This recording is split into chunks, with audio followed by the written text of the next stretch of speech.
Hello everyone, thanks for joining. I wanted to have a chat about a specific publisher. I noticed that a lot of the books that I've read in some of 2022, but in this first half of 2023, are from New Directions, and I didn't even know that until I had just recently a few of them, and I happened to look and see who the publisher was, and all three of them were New Directions. And then I looked at my list and realized that there were quite a lot of New Directions books that I've read, I'd say in the last year, but definitely in the last 9 months. And I don't always recognize them. So now I'm going to be looking out for them because they come in different sizes and they come in hardback and softback, and then these cute storybook editions. So backing up a little bit, New Directions is a publisher that's been around since 1936. I wouldn't have known that, since what I'm seeing are reprints and new books. I just assumed that they hadn't been around since 1936.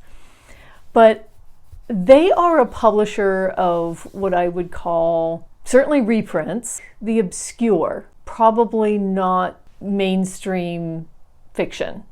So very much literary fiction. Some dark humor seems to be a theme that I'm seeing and also that I've read.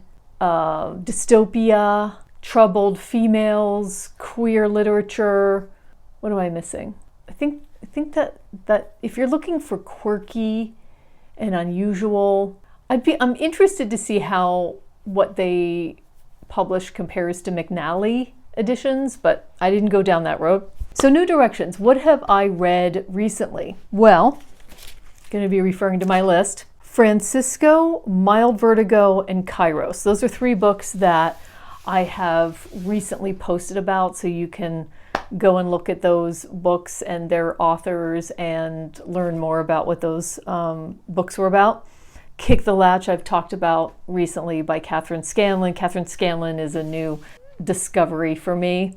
The Bloater by Rosemary Tonks. I just said in one of my videos that I don't think I need to read another Rosemary Tonks, but as it turns out, as I just read on New Directions website, she has another book coming out, and I'm assuming it's newly written, but I'm excited about it. I'll get to that in a moment.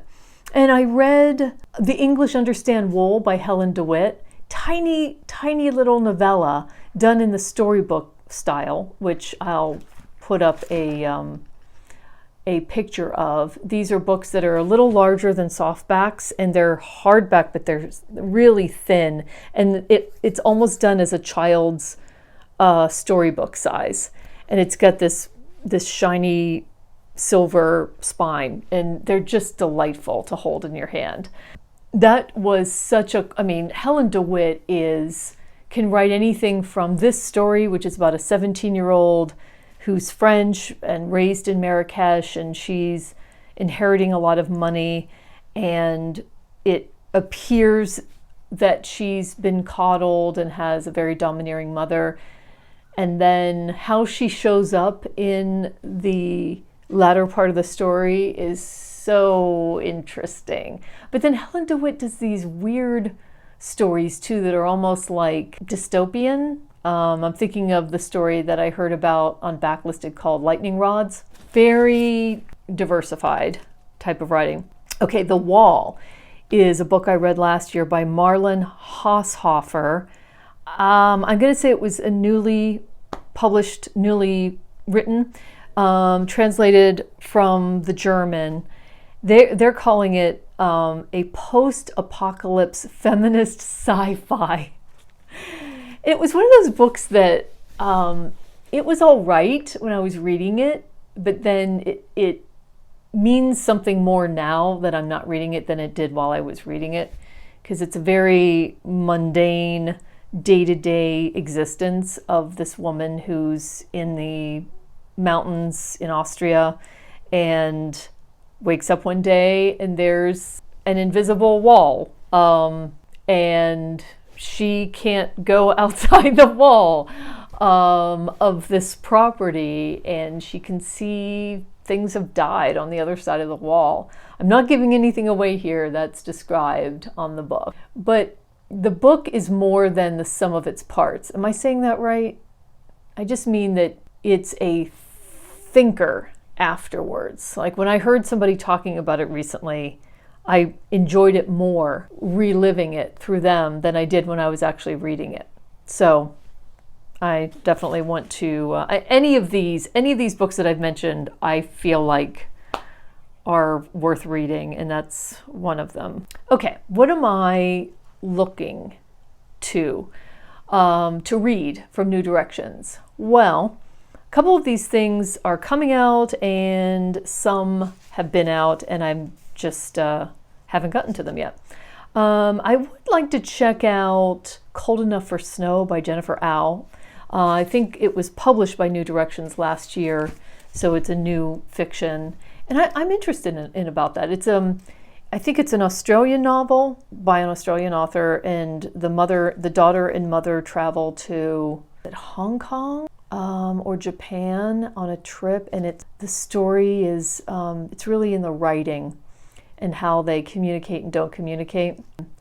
This is Not Miami, which is a book of short stories by Fernanda Melchor. She's a Mexican author.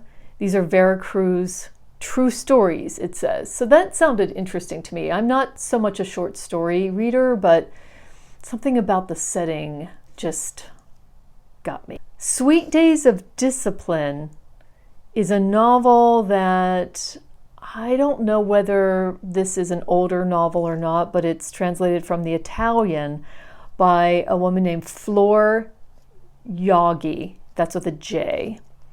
Obsessive Love and Madness in Post-War Switzerland. It's a boarding school novel, and it's about Eva, the teenager who is vying for the affections of the new girl. That sounds really enticing. The Road to the City, it's a reprinted novel by Natalia Ginzburg. I don't know what it's about, but I'm just up for Natalia Ginzburg. HERmione is a radical portrait of an artist's life. And all it says, first of all, the covers of all these books are amazing. I mean, I'm just like completely attracted to the cover art. But HERmione is written by HERmione, and then on the bottom of the cover it says HD. So I'm just completely curious about that one. And then here's the Rosemary Tonks, The Halt During the Chase. It's back in print. It's a Bildungsroman, and it's described as flutteringly alive. I mean, that's all I needed to read about that one. It's finally back in print, but I don't know when it was printed. I could not find that on the website. So that's what I'm looking forward to, looking for in my library. My library tends to carry a lot of New Directions, so I'm just assuming that they'll have many of these. And that is also what I've read from New Directions. This is really the first time that I've paid good attention to a book publisher, so that was it's been really fun understanding that these books that I've chosen over the last year have a connection. And I'd love to do the same with McNally Editions. So let me know, first of all, are you into publishers and do you go to publisher websites? Because I don't until just now. So that's been fun for me. And number two, have you read any New Direction books? Do you notice that you're drawn to them? And what other publishers do you find that you're drawn to? I would love to know. Thanks for joining me for this specialty edition type of video. I really appreciate it. And I'll talk to you later.